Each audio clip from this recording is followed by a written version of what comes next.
Well, Speaker Pelosi has sent out a letter to the members of the House telling them that she plans to seek unanimous consent to present articles of impeachment on the floor. That is not likely to pass.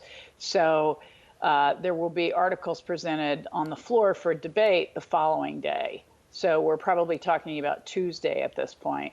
Actually, excuse me, let me back up. She has put on the floor for unanimous consent a resolution asking for Pence, I skipped over this part, asking for Pence to act under the 25th Amendment.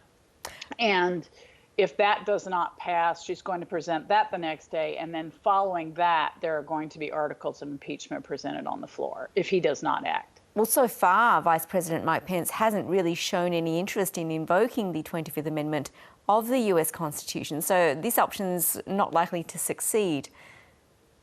It's not. I think it's just for the purposes of history and posterity that it needs to be done, and that step needs to be offered to Pence and the cabinet before the House moves forward with articles of impeachment, because it would be much quicker and less trying on the American public.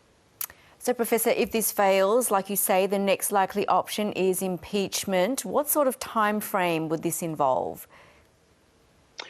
Well, the articles of impeachment will be presented on what I think is like what I just talked about was the third day from now. So the chances that they would be voted on and a trial moved to before the transition happens is very, very slight. And so there are a lot of discussions underway about when to actually hold that trial in the Senate, because they don't want to take away from incoming President Biden's ability to get things done in that period of time. So the timetable is still in a little bit of flux, but it is pretty clear that it is going to take place after the transition from Trump to Biden. Well, given it's unlikely the impeachment trial will finish before Inauguration Day, what is the end game for the Democrats here?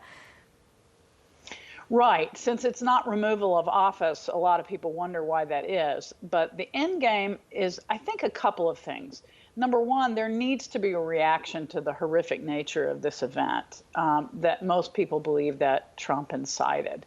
And the second part of it is that if there is a vote of conviction by 2/3 of the Senate, then there is the possibility and likelihood that there will be a vote on disqualification from holding future office, which by custom requires only a majority vote. So that would mean he would be unable to hold any office in the future. So you're saying that Donald Trump could still face criminal charges after leaving office. Talk us through some of the scenarios here. Well, those are going to depend on what he does in the nature of pardoning. He could pardon a lot of people. It is thought that he will try to pardon himself. And there is a lot of ambiguity about whether or not self-pardoning is possible. And I have to tell you that my colleagues and I have lots of arguments about this because it's unprecedented.